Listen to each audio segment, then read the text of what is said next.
ಅಮೆರಿಕದ ಎರಡನೇ ಪ್ರಜೆ ಹಾಗೂ ಮೊದಲ ಹಿಂದೂ ಉಪಾಧ್ಯಕ್ಷೆಯ ಪತ್ನಿ ಜೆಡಿ ವ್ಯಾನ್ಸ್ ಮೊದಲ ಬಾರಿ ಭಾರತ ಪ್ರವಾಸ ಕೈಗೊಂಡಿದ್ದಾರೆ. ಇವತ್ತು ಜೆಡಿ ವ್ಯಾನ್ಸ್ ತನ್ನ 3 ಮಕ್ಕಳೊಂದಿಗೆ ದೆಹಲಿಯ ಪಾಲಂ ವಿಮಾನ ನಿಲ್ದಾಣಕ್ಕೆ ಬಂದಿಳಿದರು. ರೈಲ್ವೆ ಸಚಿವ ಅಶ್ವಿನಿ ವೈಷ್ಣವ್ ಹಾಗೆಯೇ ಭಾರತದ ಹಿರಿಯ ಅಧಿಕಾರಿಗಳು ಜೆಡಿ ವ್ಯಾನ್ಸ್ ಕುಟುಂಬಕ್ಕೆ ಸಾಂಪ್ರದಾಯಿಕ ಸ್ವಾಗತವನ್ನು ಕೋರಿದರು. ಜೆಡಿ ವ್ಯಾನ್ಸ್ ಮತ್ತು ಉಷಾ ವ್ಯಾನ್ಸ್ ಅವರಿಗೆ 2 ಗಂಡು ಮಕ್ಕಳು ಮತ್ತು ಓರ್ವ ಹೆಣ್ಣು ಮಗಳಿದ್ದಾರೆ. ಭಾರತಕ್ಕೆ ಆಗಮಿಸಿದರು. 3 ಮಕ್ಕಳೊಂದಿಗೆ ಭಾರತೀಯ ಸಾಂಪ್ರದಾಯಿಕ ಉಡುಗೆಗಳಾದ ಕುರ್ತಾ, ಪೈಜಾಮ ಹಾಗೆಯೇ ಅನಾರ್ಕಲಿ ತೊಡಿಸಿದ್ದು ವಿಶೇಷವಾಗಿತ್ತು. ಗಮನಿಸ್ತಾ ಇರಬಹುದು ನೀವು ಕೂಡ ದೃಶ್ಯಾವಳಿಗಳಲ್ಲಿ.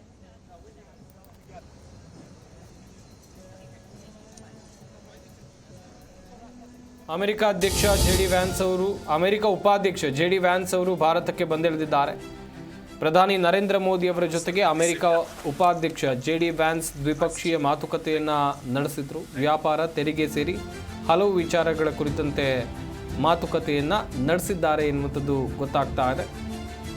ಅಮೆರಿಕದ ಎರಡನೇ ಪ್ರಜೆ ಹಾಗೆಯೇ ಮೊದಲ ಹಿಂದೂ ಉಪಾಧ್ಯಕ್ಷೆಯ ಪತ್ನಿ ಜೆಡಿ ವ್ಯಾನ್ಸ್ ಭಾರತ ಪ್ರವಾಸವನ್ನು ಕೈಗೊಂಡಿರುವಂಥದ್ದು.